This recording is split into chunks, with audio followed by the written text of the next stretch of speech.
everyone. Welcome to our session. Today we're going to have some fun. You say this, we hear that, industry and government perspective. And we're going to do it with some very fun Jeopardy game.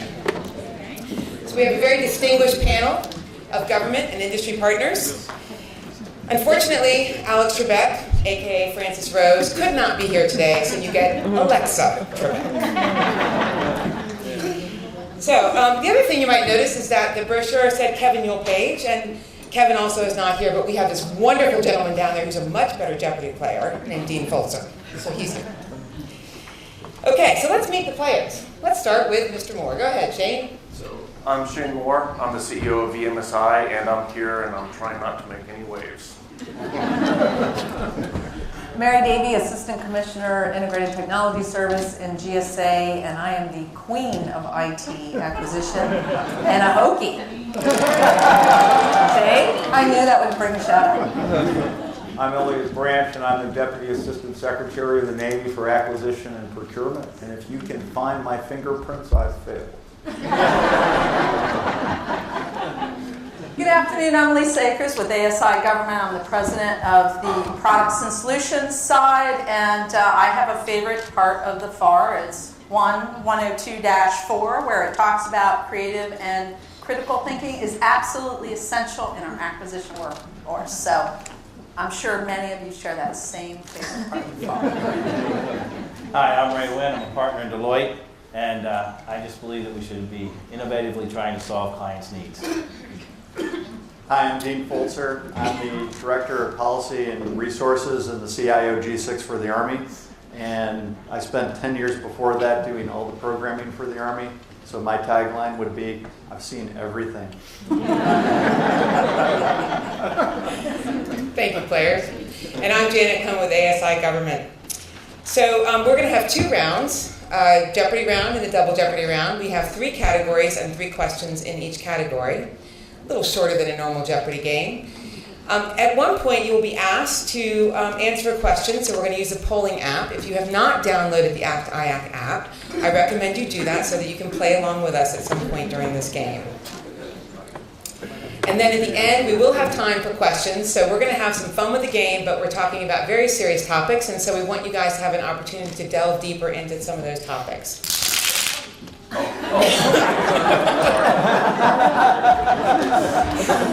As this game unfolds, you'll begin to see the characters. Okay, well, so we're going to go ahead and get started now with our returning champions that are in the middle. That would be Mr. Branch and Ms. Akers. So, who's starting for us? So Alexa, we'll take proposal grab bag for 100. Alrighty then. July 3rd, December 22nd, and November 22nd. Lisa? What is the government's favorite days to release RFPs? Thank you, Lisa. That was the right answer. Excellent. Okay, how about COR group for 200? What? We have to wait till the question is read. There's no penalty, is there? Yeah. The cores are the blank and the blank for the contracting officer. Okay, Elliott, now it's your turn. What are the eyes and ears? Very good. Elliott, what would you like to select next? How about source selection type for 200? Great. This type of source selection is best used when requirements cannot be clearly identified, such as procuring agile development, customized services, or situations where complex services are necessary. Shane. What is best value? That would be correct. Now what would you like to pick? I will take proposal grab bag for 200. Whoever is available at the time a proposal is submitted. Mary. Who are the technical evaluators selected to review a proposal? Really? You gotta pick somebody. And what would you like to say? I would like the CR group for 100, please. 2 days after award or immediately upon returning from vacation? Dean. When is the COR notified of his assignment to a new program? Correct. What would you like to select, Dean? COR group for 500. This mandate leaves both government and industry stuck between a rock and a hard place. All right, Mr. Winn. What is the requirement to complete CPARs?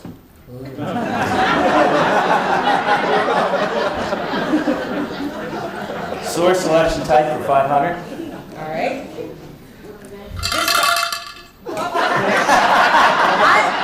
I actually am a speed reader. So you know, what is best value? We're going to protest. Did anyone see the question? Lisa, what would you like to select next? How about proposal grab bag for 500? All righty. So before anybody jumps in there, industry clears the bench, resulting in this occurrence.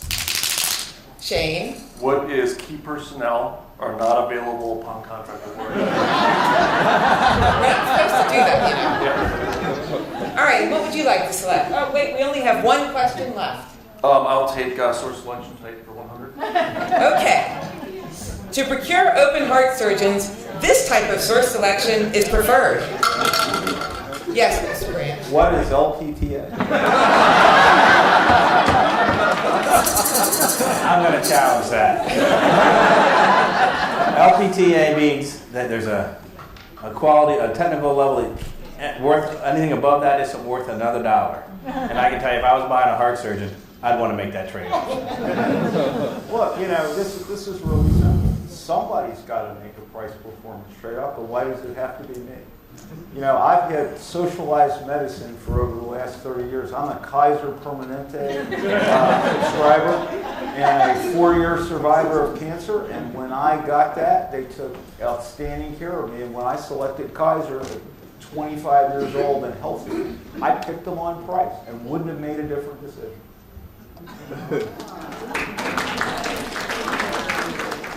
And in his case, it worked out well. But I think there's other people out there who have used the same methodology and not gotten the same answer. So, and I'm hoping that Kaiser is using a little bit more sophisticated source selection methodology when they're hiring the doctors. Well, of course they are, but that's what we're paying them to do. We're paying them to innovate. We're paying them to apply the kind of price-performance trade-offs and bring a product to the market that meets a certain price point. So I agree with you, Ray. Somebody's got to make a price-performance trade-off, but it doesn't necessarily have to be the end user. I agree.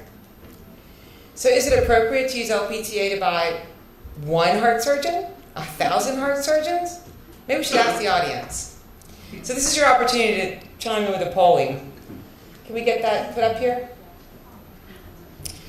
So if you go to your ACT-IAC app and scroll down to where it says polls, you get to select your answers here. LPTA should never be used to procure heart surgeons.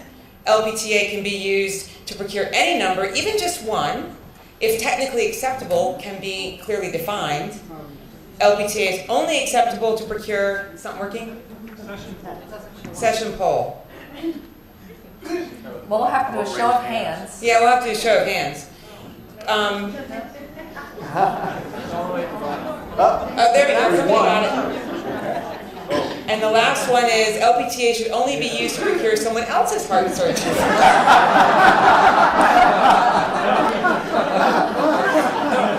You can only tap once, so tap carefully. Now, and while you're voting, if I can try to influence the vote a little bit, because I'm shameless like that. Now, when you picked your HMO, though, Elliott, you picked a whole healthcare system. I did. So you picked preventative care. You weren't just picking a surgeon. You were picking a whole healthcare system. And you allowed your HMO to come back and say, we'll look at nutrition, we'll look at fitness, we'll look at, the kinds of, you let them come up with the solution of how they could work within that. You weren't really buying a heart surgeon. Well, no, but I was establishing a requirement. Okay, so I had a requirement for a comprehensive set of healthcare services. And frankly, I had choices because at that point, remember, I'm 25 years old, I'm healthy, about the worst thing I've had in my life at that point's a hangover. And Jiha was in that business. George Washington University was in that business. Kaiser was in that business. So there were a number of people who had competitive rates who were willing to fulfill that requirement. And essentially what I said is, look, if you're a doctor, you got to go to medical school, you got to pass boards, you have to do clinical practice in a hospital, somebody's evaluating that. So if you've reached a minimum level of proficiency, why shouldn't I be price sensitive? Because in that case, you see innovation, and Kaiser's a really good example there. How did they keep costs low? They were one of the first healthcare organizations to bring informatics to the table. So they could do integrated case management, reducing transaction costs. So there are places it does work, but you have to be very careful. I'll give you that. You can't do it all the time. You have to do it thoughtfully. So wouldn't that be more about best value then? Because you're looking at a spectrum of services that you need and want, and what those levels of services are. For somebody who's queen of the floor, you don't read it very I often. didn't say I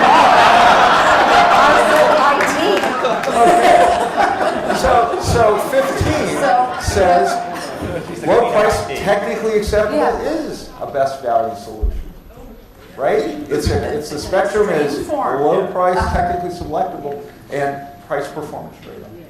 But it's primarily focused on the price, which is what you were looking for. Yeah, So Elliott, as a 25-year-old young, healthy, single man who wanted to spend their money on other things, absolutely. that probably was a good decision. But when you retire and get out of government, if Kaiser's not available, will you still be going for LPTA? I'll still be going, well, first of all, I'll still be going for that bundle of services. And because I'll still be going for that bundle of services, probably. Because I'll still be looking for an HMO. And you're going to go with the lowest cost? And I'll probably go with the lowest price tag. Because you want healthcare as a service. I want healthcare as a service. I'm not interested in owning the platform. So I'll throw in something a little different. So if you're in the land of IT, though, LPTA actually works really well. So for those of you who go out and buy your own computers, right, you go and there's the really low-priced computers and there's the mid-priced computers, and then if you're really geeky and you got to be on the bleeding edge, there's the really, really high-priced computers that are like 3 times more expensive than anything else.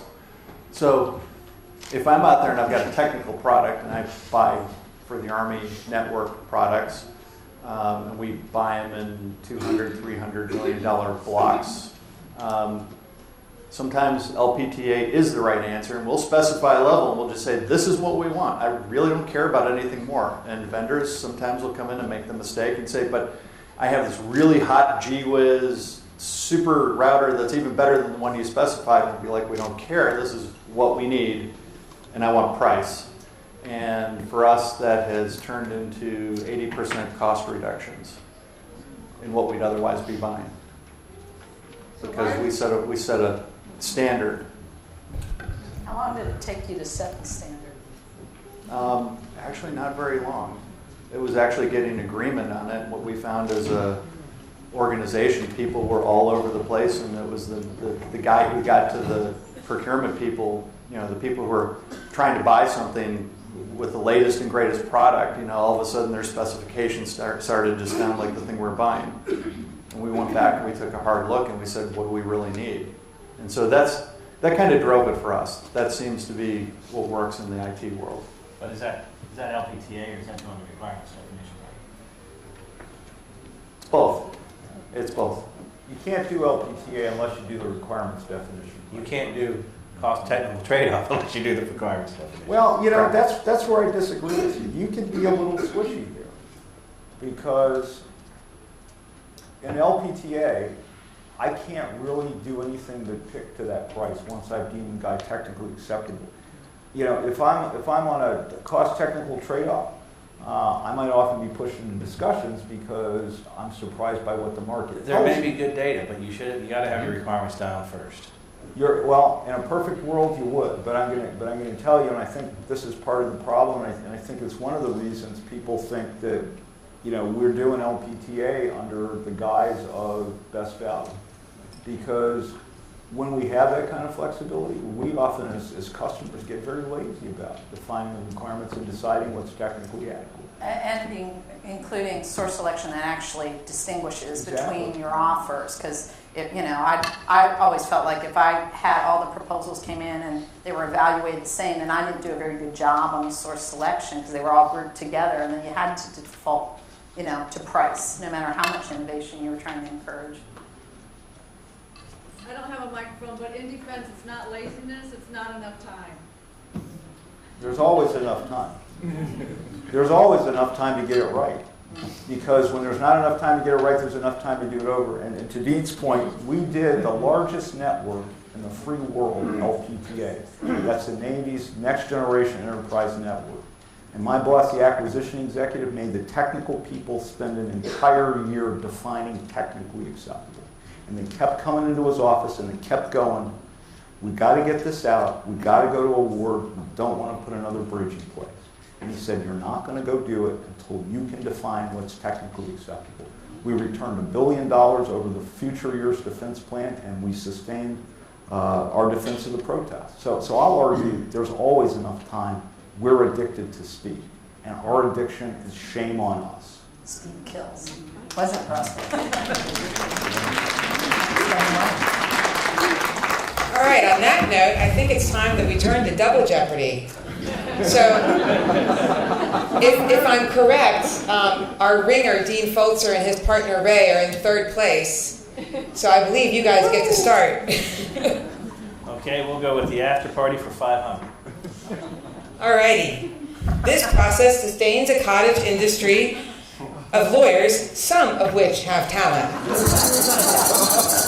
Ray? What is a protest? Yeah. Ray, where are we going next? Tell you what, let's go to the after party for 1,500. Okay. This process helps prevent industry from throwing good money after bad.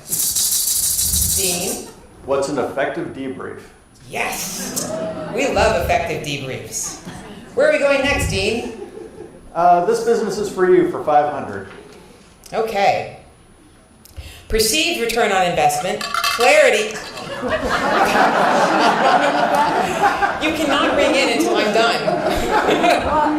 Clarity of competitive field, clarity of evaluation criteria, synergy or fit, adequate time to respond, and best fit contract type for the procurement are examples of this.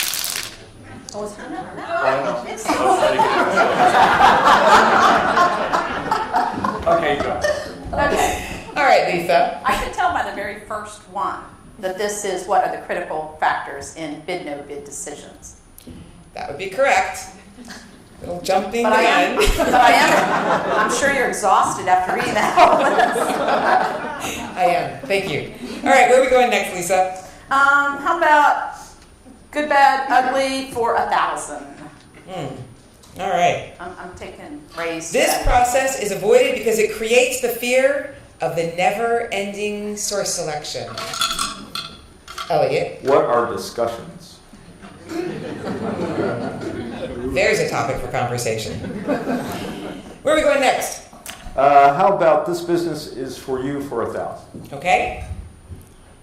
All companies submitting a proposal must have a name that starts with Q, be able to respond within 5 days, and have an office within 2 miles of our facility. Shane? Streamlined acquisition. What is streamlined acquisition? Thank you.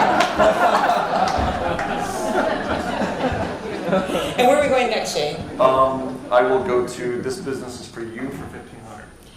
Okay, this is my favorite. These people stalk government personnel.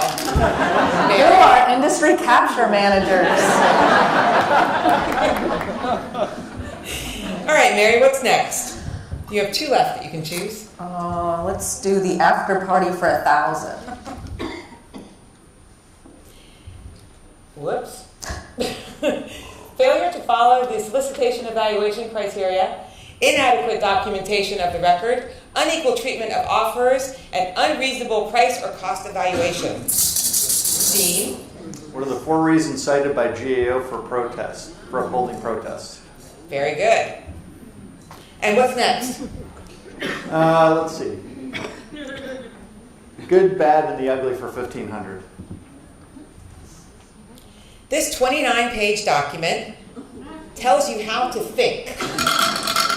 Elliott? What is better buying power 2.0? And our last question.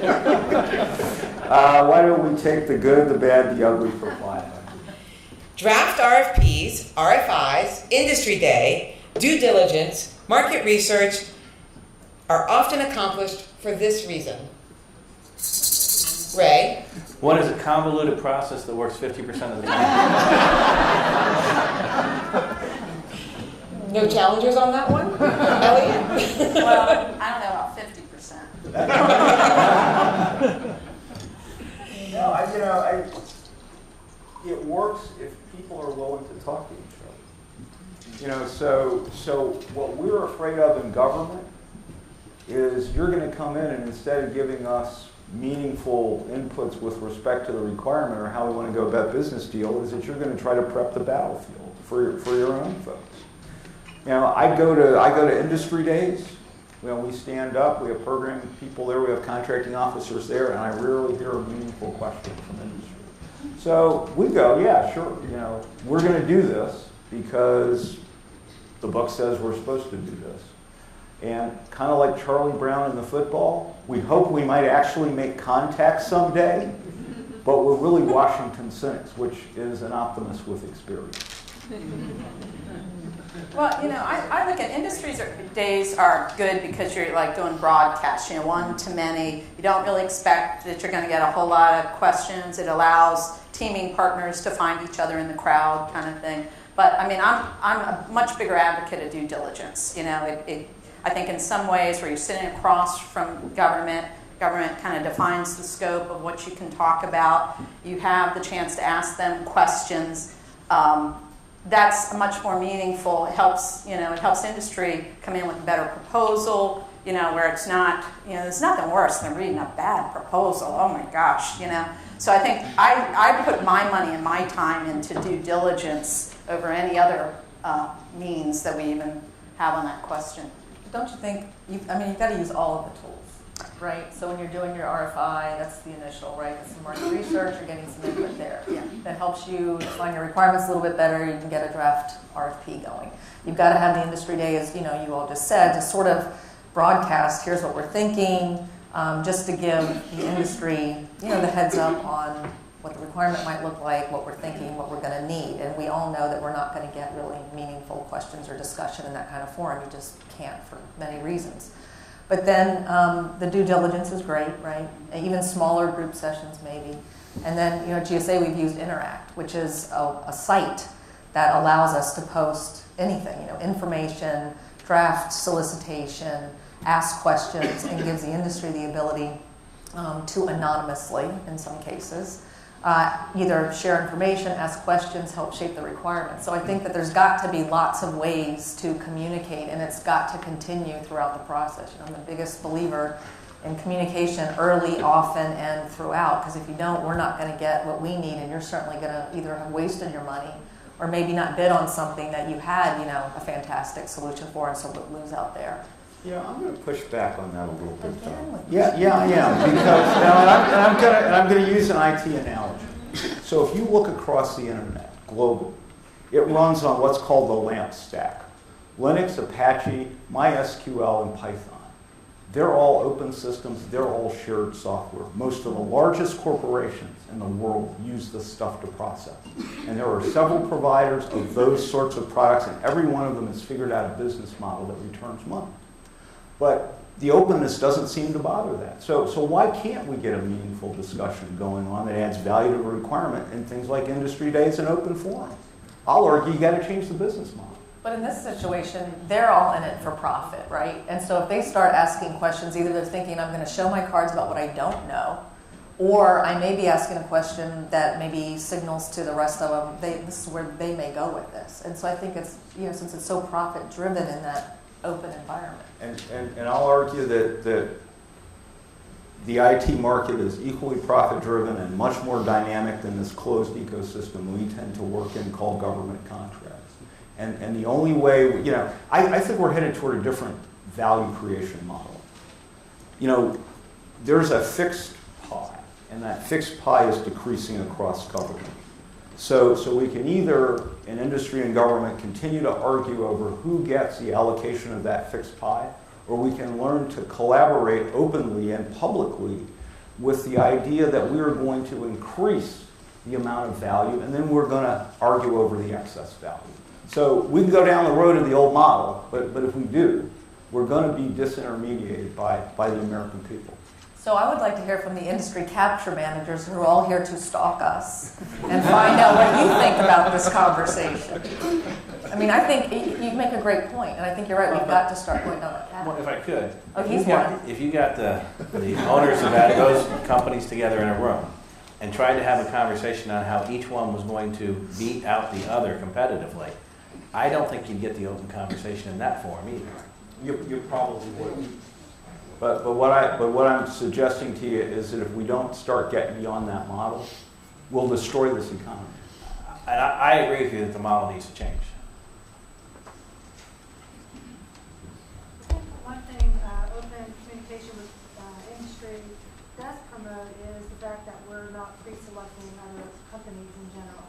And it does bring people to the table. So I think that's one topic that would be beneficial. So can we say that all over again? Oh, okay. I think one topic that's beneficial is that if you hold open forum with industry, that you are bringing more contractors to the table, and they are thinking that, or feeling and thinking that the government is not pre-selecting contractors for certain contracts. So it opens the communication that way. No, that's fair. The other thing too, I can honestly say, so we're really good at writing requirements of things that we want to buy. And I've expressed this internal to the government that I think sometimes our folks watch, I don't know, the latest Star Wars movie. They see really cool stuff in there and suddenly have an operational requirement that sort of sounds like that, and they want us to go out and build it and buy it. Industry days or RFI, so when we have a request for information, a lot of times we have a debate going on, and we're trying to figure out, okay, who's right? Or, we think industry can do this, but what's their take on it? Because that helps inform us on some of our decisions. That feedback is really important, because when I get a requirement wrong, or once you get into the awarded contract, good luck getting out of the requirements now. The challenge you get into is you might find yourself down the road with a program that's in trouble because now, we bit off far more than we could chew. Our ideas were bigger than we could achieve. And we're all going, boy, I wish we could do something with that. And then the follow-on activity usually is a discussion of, and how do we restart? And then you see the word program termination, and then we start again from the beginning. Don't we usually just change the name? That is part of it too. So as an Army programmer, I've seen hundreds of programs, and I've witnessed the success. I've witnessed the phoenix of a couple. But that is probably the number one thing is we overstretched on something we thought could be done. We got cheered on. We got a contract award. Everybody was really happy at contract award. But after that, once we started getting into real technical issues, people started scratching their heads saying, do you really want to do that? Is it really achievable? So sometimes having industry throw a little bit of tempering is actually helpful.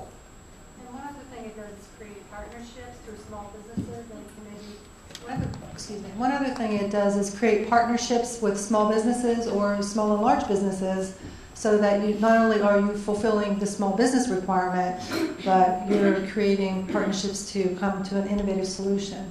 So that's another reason to hold open industry days and so forth. And I also think that through, like when Mary was talking about how GSA uses Interact, it invites contractors outside the DC area or the hubs of government activity. So sometimes you see more innovative solutions by using virtual marketplaces to have those conversations. I think I have a question over here. Right there. Just David. So I agree with you sort of about it'd be nice if it was kumbaya and everybody would be working together in open source. But the number of opportunities to have that same open source scales. I mean, the standard is international, and unfortunately, we can't. There isn't similar agreement across government on similar standards, so we don't have that same kind of scale. You can't take advantage of the cost savings that that kind of large opportunity, internationally would give, because your requirements are so specialized, not just by department, but I mean, you even said it took a year to create the requirements just for your particular department within the Pentagon. Various offices, various services have different ones, and I know that a similar panel just yesterday said that they don't even look positively on joint ventures when we do try to come together and collaborate, which I try to personally encourage, because they want to have one person accountable. They want to have one belly button, one choke to throat to choke. Same thing.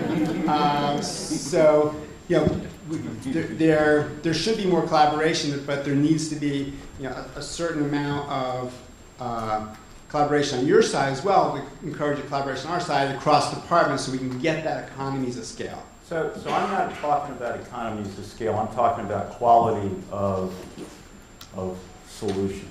So we'll ask you for non-obtainium, because we're really good at that. We'll say, we want non-obtainium, we want it in 18 months, and we want it for $1.98. Anybody interested? And much like this group right now, people will just sit there and stare back at us because they don't want to disclose their cards. So we'll go, cool. Well, nobody out there is saying we can't get non-obtainium for $1.98 in 18 months, so I guess we'll put an RFP out there. And we're feeling pretty good about it. Okay? And then some of you will say, well, I know that I can't produce non-obtainium for $1.98 in 18 months, but I can probably get close enough, and I can always count on the government to give me enough latitude so I don't lose my company. So you all bid on it, and you bid on it plausibly. So we kind of look at it because we infer what you can do from a lot of our source selection criteria instead of actually asking you if you can do it and demonstrating to us how you're going to do it and what you think the risk of being able to do that is and how you've mitigated that risk in the past. And we go, cool, this looks real. Expeditionary fighting vehicle, presidential helo. Some would argue F-22, others would argue F-35. Future combat system. The record is replete with examples where we went out to industry and said, can you do this? Everybody sat on their hands, and we said, well, sounds like they can do it. We put an RFP out. People continued to sit on their hands. We awarded you contracts, and we failed miserably. So, what could you have done? You could have told us, that isn't within the state of the art. We could have invested those dollars much better on behalf of the warfighter and put real business out there and maintain the confidence of the American people. I mean, I'm passionate about this because we're about to take $500 billion out of defense over the next 10 years, and I have no margin for error. And I need your help. And if I don't get that help, we will reduce the Navy to being able to render honors off the coast of California. I gotta argue with you. Then why did you ask for unobtainium in the first place if you didn't do enough research to figure out it wasn't available? Because two reasons. Number one, you hired our retired flags to send them back in to talk to us about selling it. That's number one. Number two, as we have changed the nature of our workforce, frankly, we have given away some of our technical capability to truly evaluate what you can do.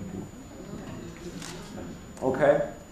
15 years ago, our design infrastructure and shipbuilding had some of the foremost experts on alloys and exotic metals in the world.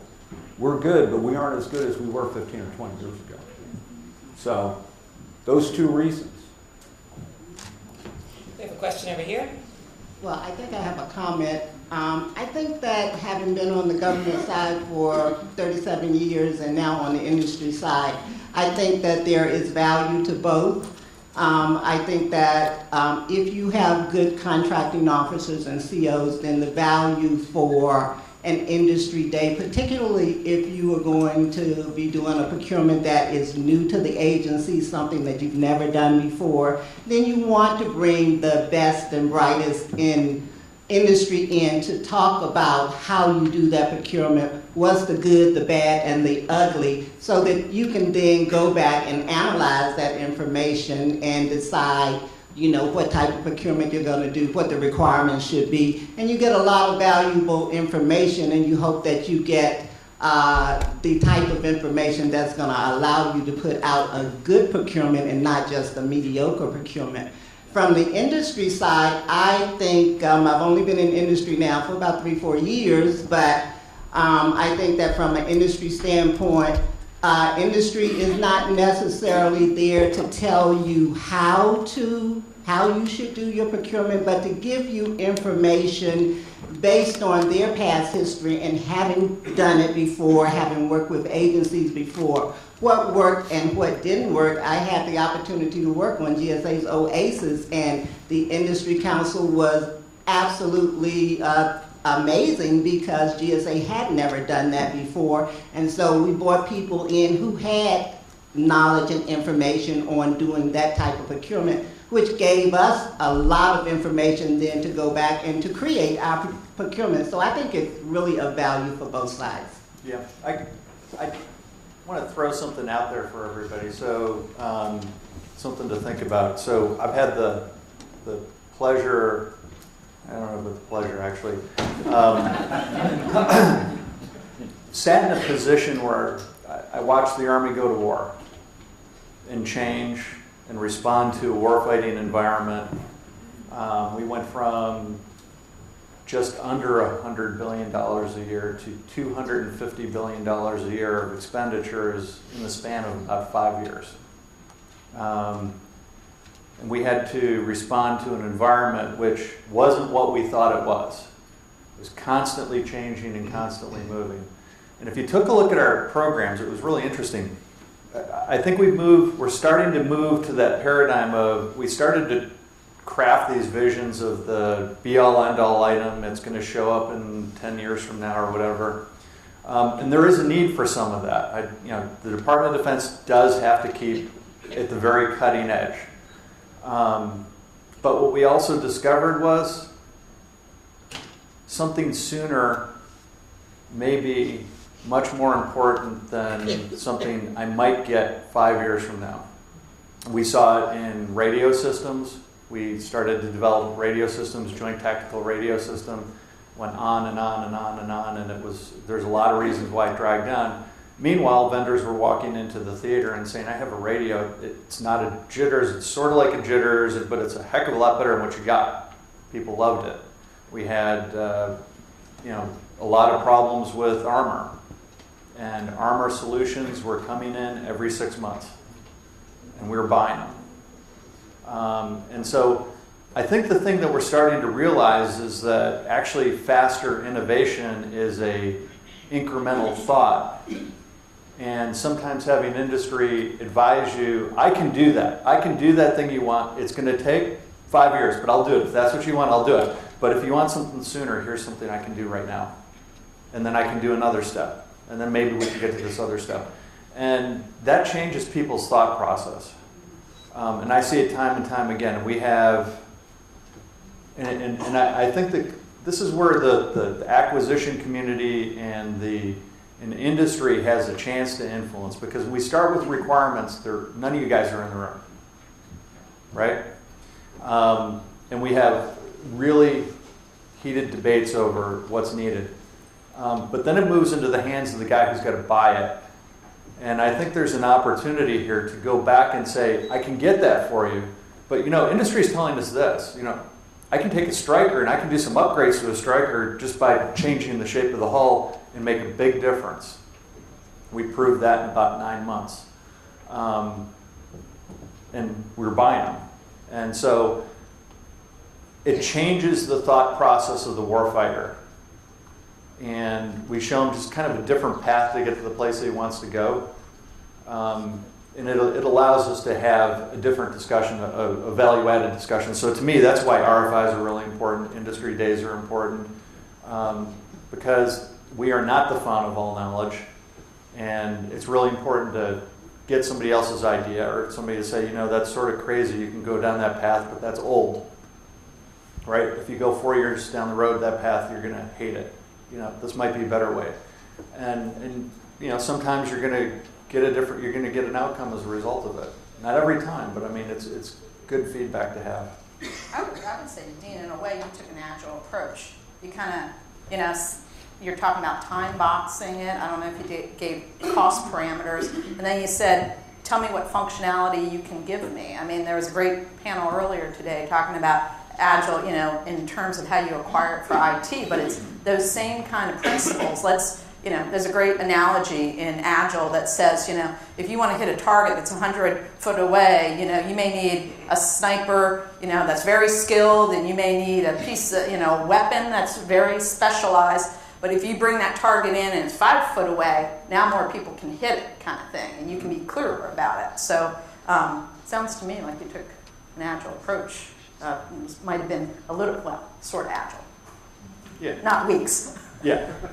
Well, sometimes weeks. I mean, J-Crew, for example, our counter IED stuff. We turned, I mean, between the Army and the Marine Corps, we turned some of that stuff, you know, at a frequency that one, you know, can't see. And there are people alive today because we did it.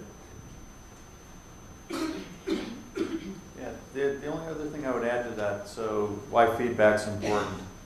And again, I think you were hitting it on technical knowledge. So I'm over in the IT world now, and there's camps, and sometimes we have to reconcile the camps. And again, industry can help with that in the feedback, or the other part too. Sometimes we just flat out have it wrong. So there's a couple of vendors we thought we knew what they had to offer, and we had to actually sit down and we gathered them. We said, okay, here's our industry day, and there were a couple of big ones in there, and we said, okay, fine, let's go in a room. Tell us your thoughts. And then we went to the other one and went in a different room. Said, okay, tell us your thoughts. And that way they didn't have to share their thoughts with their competitors, but at least it gave us some ideas to know what we were talking about. And we didn't always know everything that we needed to know, so we asked. Thanks. What other questions do we have from the audience? There's a question over there.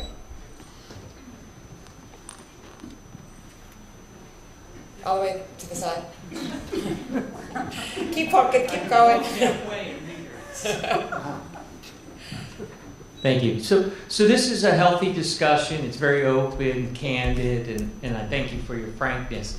You know, from an industry perspective, I heard a lot of discussion about requirements and getting the requirements right, getting them defined at a level of the most common denominator. You know, and I'd just be curious as to your thoughts of this. One of the things we see a lot in requirements coming from the government is the solution's already defined. In other words, it's a bond of a particular brand or a particular manufacturer, no sole source justification, and then at the acquisition or equivalent. Well, what do you evaluate against at that point? That would be the streamlined acquisition we talked about earlier.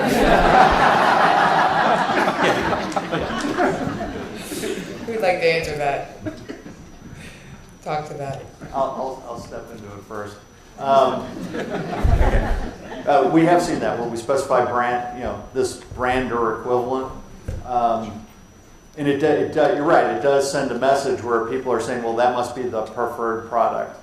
And I think the intent behind that is the government trying to say, look, I don't want to specify everything about the item I'm buying, but here's a competitor product that's out there, and usually industry has similar competitive solutions, where maybe they think their product's better or whatever.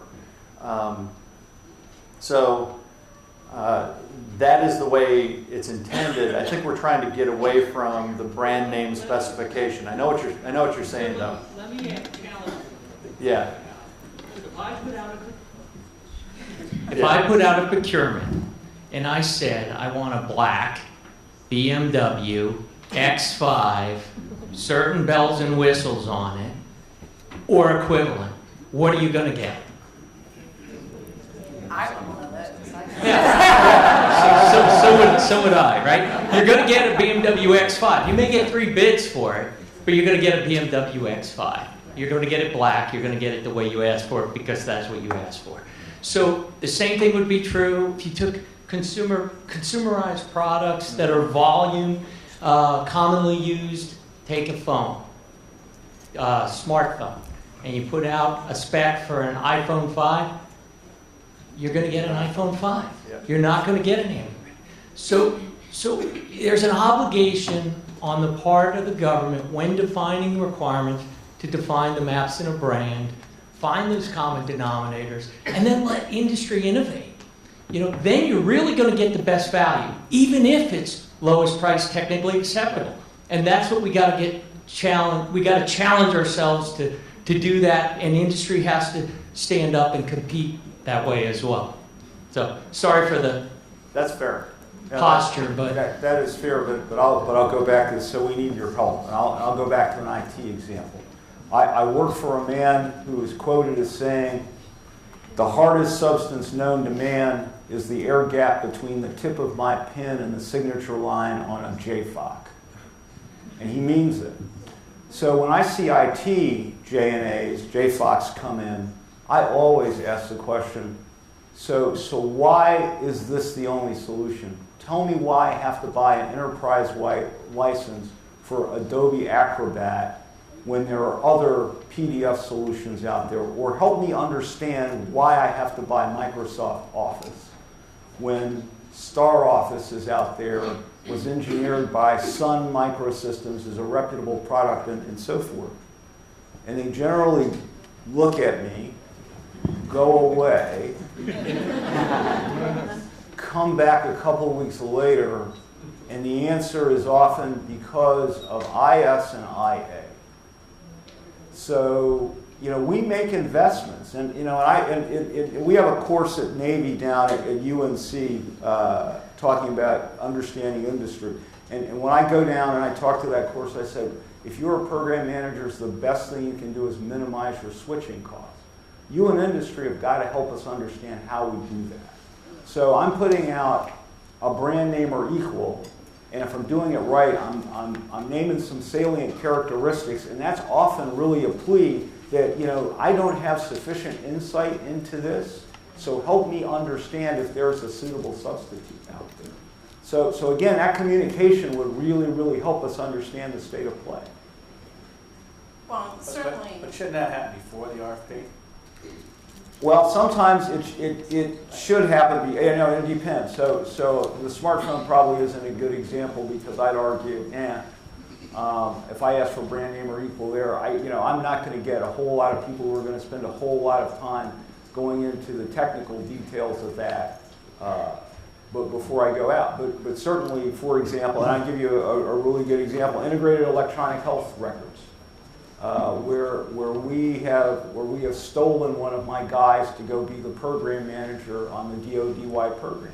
So there are probably going to be 2 or 3 draft RFPs. There are going to be 2 or 3 industry days because we're trying to do just that as we look at some of the commercial solutions in that particular market space. So you're absolutely right. We ought to be doing that. And I think the timing on that often depends on how complex and how large the acquisition. Yeah, and I was just going to say, I've seen us steer a little bit away from outcome-based kind of requirements. And even when you're not talking commodities, certainly in the services, there's just, when you're in industry and you're trying to come back with a value proposition on professional services, and it's like, I want 10 bodies of this labor category with this many years of experience. I can't thrill you with the innovation, to come back to that. If you're buying bodies, it's really just hard to get there. So, I mean, my ask of government would be what are you trying to accomplish, and make your decision based on how well people come in and bring you solutions on what you're trying to accomplish. Yes. I'm changing the subject. I wanted to go back to your stalking comment, Ken, if I could. I've been stalked in the bathroom. I know. And trust me, cold calls are horrible for us too. We're screaming in our head, I promise. We're seeing more and more, everybody's busy, and the line people don't want to take the time to meet with us. They just can't. But then we get an RFI, or we get in an RFP, and it's really generic. It looks generic, right? I want a data center manager, and it's got, 15 racks, and it's got this network connections, and blah, blah, blah. And it looks really vanilla. But they have specific problems that they're trying to solve. So if we can't get in to talk to you to find out what the problem is, and it's not in the RFI, and it's not in the RFP, what should we do? So I'm so glad you asked that question, because I get two kinds of requests. One is, I'm from such and such a company, and I want to come tell you what we do. That's not really going to be of much value to me, just in and of itself, or really for your time. And you've got to also figure out, based on your limited time and where you're trying to, what you're trying to find out, who do you need to be talking to get what you need as well. What is of real value to me is when you say to me, I know that you guys are looking at, this requirement or this system. I understand your environment. I know what's going on in your agency, and this is how I think we can specifically help you. And I know that it takes time to learn that and to develop that, so there's sort of a trade-off there. But for me, having people knock on the door and say, I just want to tell you about my company, what can we do, that doesn't really, there's not much I can do with that. You really have to do some homework first to understand what are the things that I'm dealing with. I've got new GWACs we're putting out. I've got new network services contracts we're putting out. Who are the agency partners that we're working with? What are the administration IT initiatives that we're supporting? The more homework you can do to understand that, and then come to me and say, I know exactly what you're dealing with. What requirements do you see coming down the road in these areas? That's where we can have a real dialogue. So that's kind of how you have to, separate your time.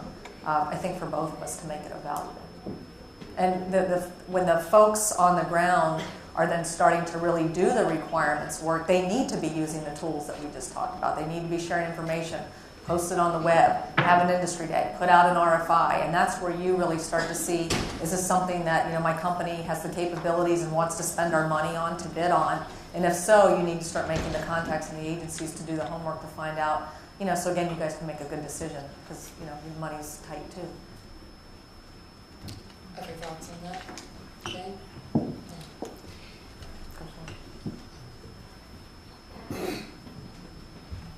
So just to add on to that a little bit, because I'm glad that an industry person talked about it, so being another sort of capture lead for things.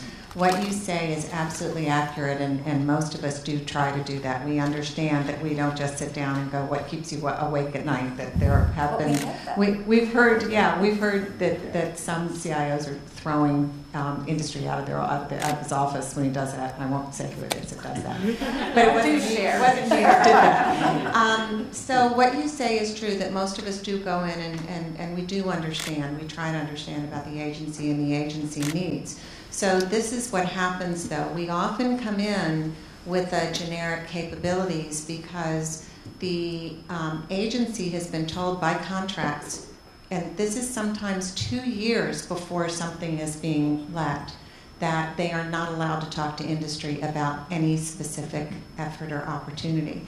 So we're in a situation where everybody's dancing around just that issue, which is, what are your problems? What are the problems that you're experiencing? Right now there isn't a lot of new development, so you really have, incumbents that are providing this work to you in an O&M environment. And so if we don't know in advance of what the problems that you have, we cannot plan. Most of the companies are planning from 18 months beforehand.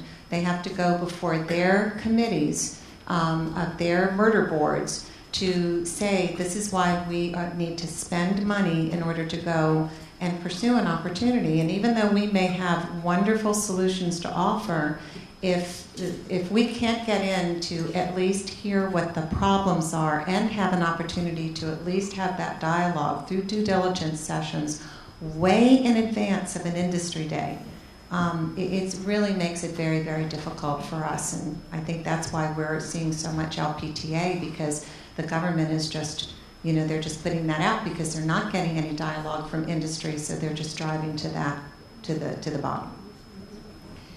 So I have a question for you. As we were talking about this, we talked about debriefs. So I'd like to hear from our industry partners. What is it that you're looking for in a debrief? And some of what I hear from my government colleagues is, oh, they just want to get information to protest. I can answer that.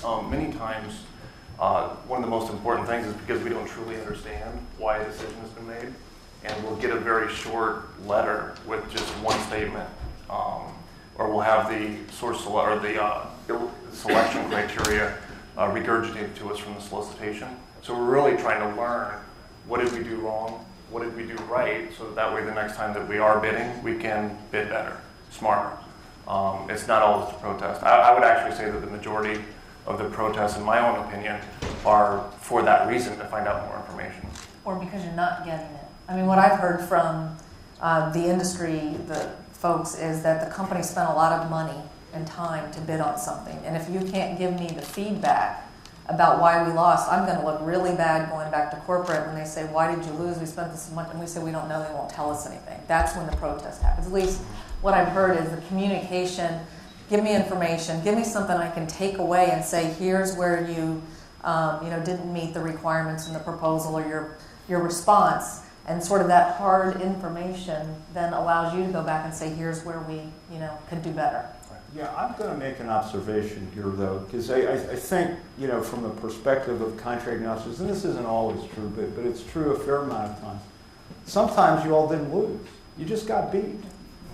Okay? So you did the best you could absolutely do in putting a proposal together. The government saw obvious value in it. You priced it as best you could, given your environment, and somebody just beat you.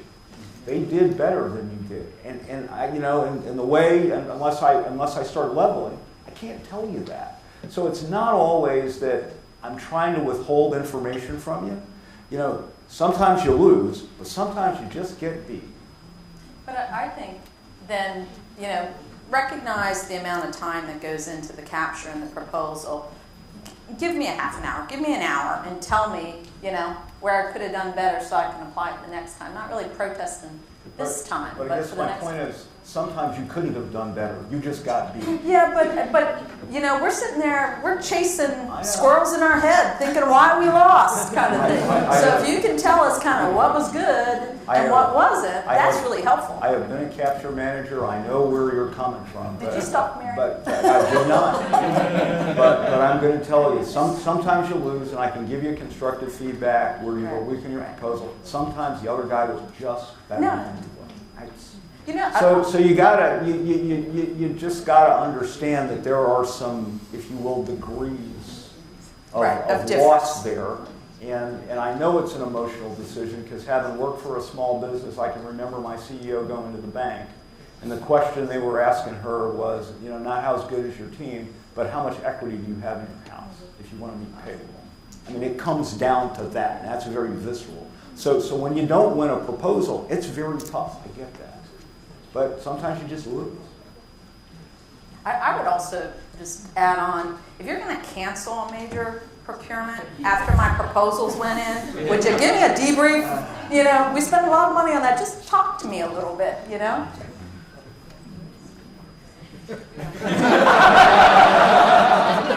But sometimes, funding may get pulled up, but you just want to know why. What happened? Yeah, especially after my proposal went in already. Yeah. So when we talk about we just got beat, Elliott, I'm going to point this at you. How does that play out in LPTA? We're seeing a lot of that. Let me ask you a question. So are you actually seeing a lot of LPTA, or are you seeing non-discriminated price performance trade-off? And this is what I mean. Okay, so if I, I used to teach performance-based acquisition, and I coined a term I call noddies. So we write these horrible Section L's and M's personally in the government, and you respond to them with noggins. Nice offices, good guys and gals in suits. So you tell me the depth of your corporate experience and the things you worked on, your management team and your structure and your system. And I get that. And because I've written such a bad L&M, I then have to infer your ability to do the job from that. And frankly, my powers of discernment kind of get a little fuzzy between you and the next guy when I've done such a poor job on writing L&M. So then it sometimes does come down to a price shootout. And I would argue that that's really kind of LPTA masquerading under price performance. I really meant well, okay? And I really put in L&M what I thought I could use to discriminate. But I find out, you're all IT certified, you're all network, certified, you're all using ITIL, you're all using the latest and greatest tools, and I kind of scratch my head and I go, gee, where's the discriminating? Yeah, no, that's actually a good point. I've looked at lots of proposals, and I think the most disappointing ones that I read are the ones that sound like the RFP that went out, and I feel like I'm reading the document back, but they always start with, "We understand." Which is nice, but what I'm looking for is okay, so what makes you different, right? This is like writing your performance evaluation. You'd like to be better than the guy who's sitting next to you because it might mean something. It's the same idea, and sometimes we get those. And the other thing that I've seen is I've actually seen it where we've gone out and solicited industry, and we get good competition. People come back and we're saying, wow, we're going to got some good people who are bidding. And I can actually say that I can tell sometimes when people don't believe they're going to win, because then what comes in just kind of creates that outcome. I've seen really good companies that were going, wow, these are, we're going to see something here. And you get, we spent the night before or whatever writing it. And it generates that outcome. So they can check the box that they submitted a response, but you go and you look at it and it's like, they didn't tell them anything. So your point of what differentiates you, what makes you better than the next guy, actually is sort of, what's the strength that you bring to the table that's unique or different, I think is like really, really important. I mean, it really does. It takes two sides to make this work. I mean, because I've been on the other side of it when the RFP comes out, December 24th, it's due in 5 days. And I bet you guys are going, wow, these guys really didn't put much into it.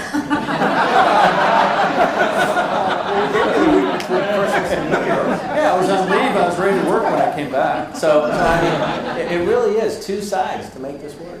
I also think, at least from my perspective, that sometimes industry doesn't quite know how to push the boundaries in the response. So you may see a proposal or a RFP comes out, there's a requirement in there, and you think, all right, I really just need to respond to it. If I go too far out, then maybe I might be non-responsive, they might not understand, how can they evaluate, but They may have only had 5 pages. They may have only had 5 pages.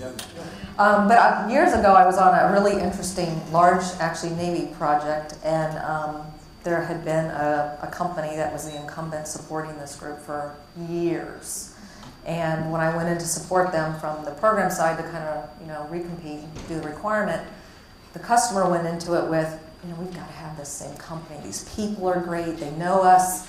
We just need to write exactly what we have in the requirement, and we want the same solution.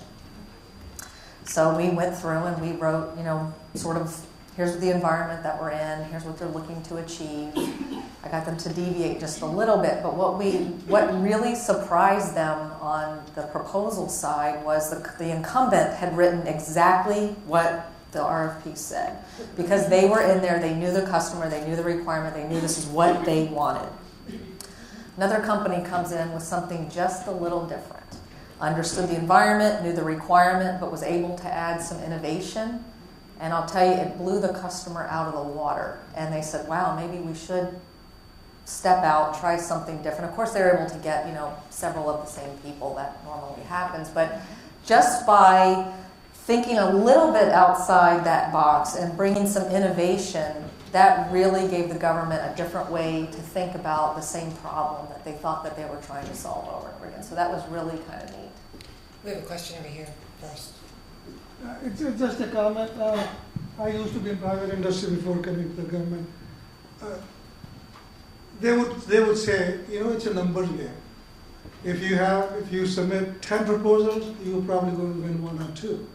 So, to your point, we understand this, repeat the whole RFP, the SOW at that time, and if you did 20 proposals, you'll probably win 3, just the number game. If that is the attitude people are going to take on the sales side, it's not going to work for them. They're going to get beat again and again, for the simple reason that, we should just do the overnight thing and submit a proposal. So that's my experience when I was in the industry. So. Thank you. I think there was a comment or question right there. Yeah, just to follow up with what Mary was just saying, I can't agree more with you about the opportunity to show some innovation, and that's what I'm really puzzled by on LPTA, because every best value trade-off, traditional best value trade-off, always says if a technical entity, where they become equal, then it becomes a price competition. We all know that. We can accept that. But the government has eliminated the possibility of actually looking at some innovation that they might like. Now, they might not do a good job in describing in L&M what they're interested in. Hopefully, they can give you a general idea. And if contractors can submit a proposal where they can show you some innovation, the government would then have the flexibility under a best value trade-off. Once you've gone that LPTA route, you've eliminated that flexibility. And since Elliott's probably going to say something here, I will. And I'm okay with that. If you can't distinguish 2 technical proposals, base it on price. That's where it should go, and I have no problem with that. If we have not distinguished ourselves based on either clear criteria that you spelled out in L&M or vague criteria you spelled out in L&M, if we haven't shown you some innovation or some better way to do it, I'm okay with you basing, but you've eliminated your flexibility when you go to LPTA. You cannot look at anybody's innovation then. If they had some great idea, you got to go to price. Which brings me to a follow-on question to Elliott. You're a big fan of LPDA and getting your federal employee health plan. So I assume you conduct that competition every year because it's available and you have to make a choice every year. Kaiser has not been the lowest every year. Why have you not switched? Transaction costs. It doesn't cost you anything to go in and change it in your. You're absolutely right, but the cost of delivering that service is accompanied by transaction costs. It is in the government too. No. I mean You're absolutely right. So I can model those. So let me talk to Dominic to your first point. I don't agree with you that we've eliminated it. We have limited it. Okay? And I'll give you an example. So Next Generation Enterprise Network, we did LPTA, and we did that specifically to drive innovation into that project. Because here was the thinking. You only have 2 choices. You can either invest in the next generation of technology that's cheaper to operate because we own nothing in that network. Software is provided as a service, end user hardware is provided as a service, the IA and the IS is provided as a service. The only thing we own on the Navy's network are the servers because we wanted to have operational control over there. So what we said is, hey, if we go LPTA, one of 2 things happens. Either margins sink to the bottom, but we know what technically acceptable looks like, and if somebody wants to buy into that and let margins sink to the bottom, so be it. Or they're going to have to innovate to make decent margins. And we think we're going to get that innovation. It's about time to wrap it up. So one question, and then we'll let our panelists. So just a comment on LPTA. But Kaiser actually isn't. We wish we had a circumstance like Kaiser, because it's not LTPA. You're sharing the mission. Like the mission is for you to stay healthy. So you share the mission with us, and then give us the flexibility to configure, fire and hire doctors as we see fit. Technology comes in as we see fit. Give us that flexibility. We don't have that flexibility to choose our partners on a task order basis as we want to, or technology to come in and out. We share the mission, the vision with us to keep you alive and stay healthy, and then give us that kind of flexibility to do that, and then you'll get some of those cost savings. We're happy to share those with you. So I'll argue this brings us full circle, because it comes back to the requirement and how I state the requirement. So let's talk about professional services. Share the mission. One of the issues in professional services, and we're bad at this in government, is we buy inputs. Okay, because I can't, figure out what a unit of goodness is for program management support or financial management support or IT operation. I go, well, okay, I want to buy 40 man years. So we have got to go figure that out. You probably have to help us. So I want to go back to the example of Kaiser, because you're exactly right. I know what a unit of good health care looks like. And you know why Kaiser has probably some of the most cost competitive rates in that system? Is because they are a pioneer in medical informatics. So they have reduced the cost of service delivery by applying capital where they had to apply labor and reduce transaction costs inside that organization. So there's an example where, to stay cost competitive in a very, very competitive market, they just said, okay, I'm going to innovate. So you can drive innovation through LPTA. You can only drive certain kinds of innovation through LPTA, and that's what you've got to remember. If I want the 5.5 generation fighter, I'm not going LPTA. I'm going to the guy who did, Star Wars, all 6, versions. But if I'm looking to drive productivity, I might be able to do that with LPTA. So it's about being thoughtful about the requirements and what you're trying to achieve. Thank you. So I think that we have our ringer came through for us. If I'm not mistaken, it should be Dean and Ray should have won. Is that what the panel?